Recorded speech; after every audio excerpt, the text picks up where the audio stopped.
In this video, we will cover editable documents, what these documents are primarily used for, and sending out a pre-approval letter.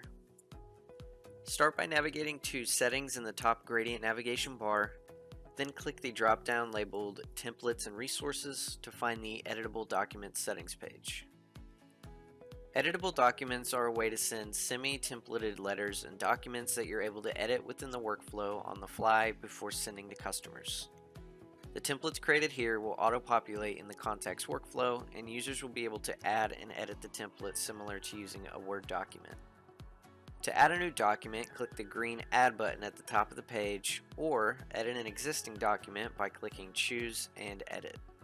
If you're sending these out to a lot of contacts, use the See Data Merge Tokens button to pull variable data from the record into the template. Once you're finished making your changes, click Save at the bottom. In the Shape Mortgage template, editable documents are used for sending pre-approval letters. Once within a record, go to the Portal tab and scroll down where you will find the Send Pre-Approval Letter button.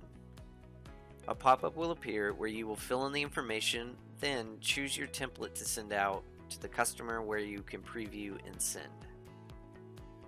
If you have any further questions regarding editable documents in Shape, please do not hesitate to reach out to our dedicated support team by emailing support@setshape.com.